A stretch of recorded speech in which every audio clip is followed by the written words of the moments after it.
TorahBox.com pour la diffusion du judaïsme francophone vous retransmet un enseignement du Rav Ariel Frima. Bonne écoute et bon limoud.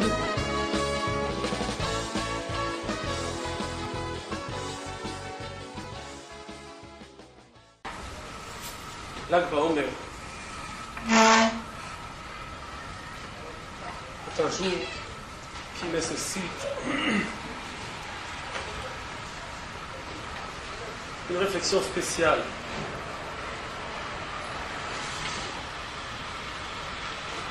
Nos ancêtres, Abraham, Yitzhak, Yaakov, fondateurs de notre peuple,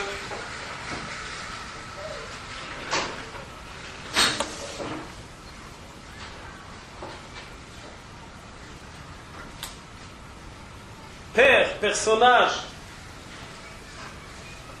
qui ont fait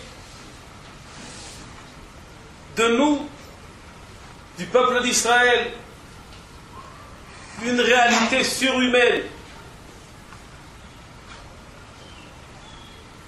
qui nous ont marqués de cette force, de cette capacité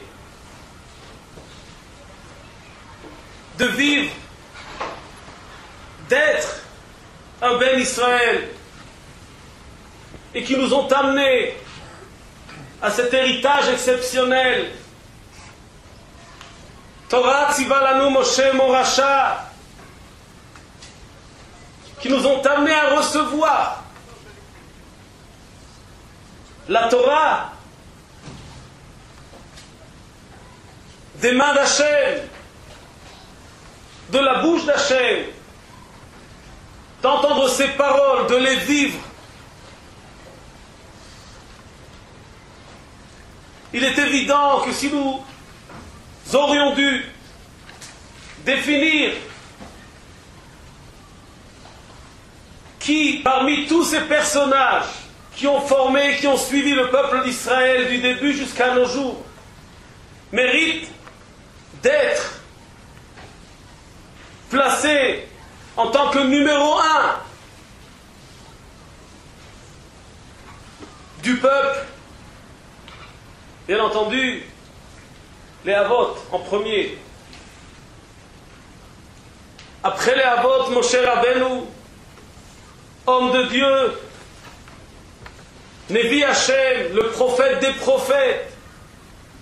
Alita Lamarom, Shavita Shevi, Moshe Rabbeinu monte dans les cieux et prend la Torah et la fait descendre sur ce monde et nous la donne, nous la transmet. Torah tziva lanu Moshe.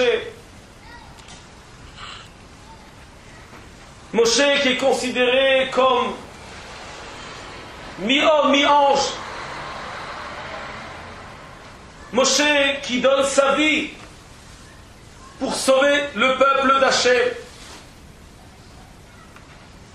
Moshe qui, bien entendu, réceptionne une Torah complète d'Hachem et la transmet pour toutes les générations.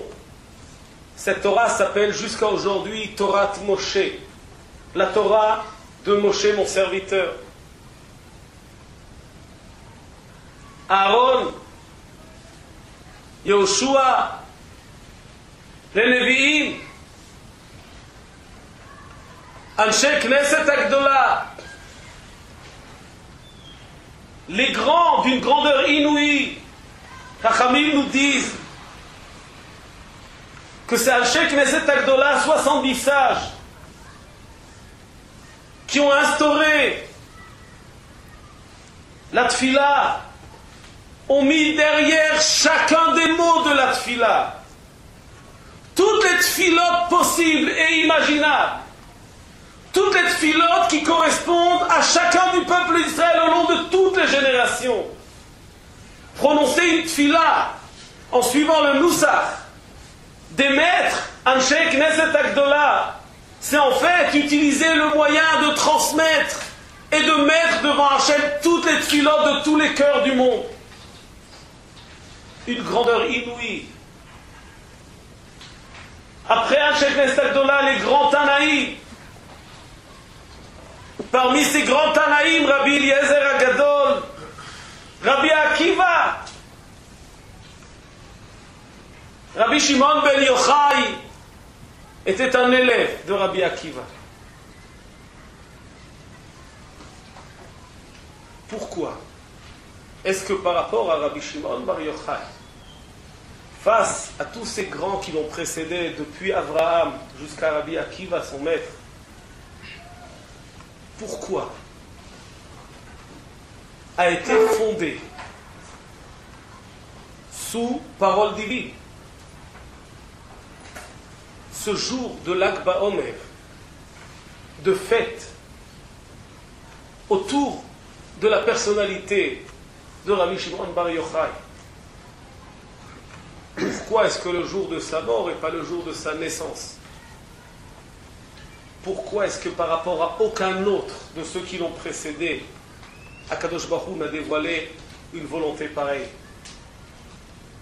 Pourquoi le jour de la Ptira de Moshe Rabbeinu est un jour de jeûne? Le jour de la Ptira de Rabbi Shimon bar Yochai est un jour de fête.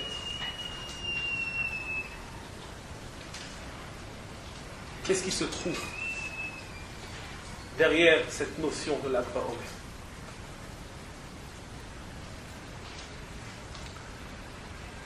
Pour comprendre, pour essayer de comprendre, alors il faut d'abord apprendre qui était Rabbi Shimon bar Yochai. Rabbi Shimon bar Yochai était un élève de Rabbi Akiva, on l'a dit, c'était son maître principal. Chachamim nous raconte le soir qui suit les 7 jours de fête de son mariage. Rabbi Akiva prend sa valise et va avec Rabbi Hanina, son ami, à la yeshiva de Rabbi Akiva pour étudier pendant 12 ans.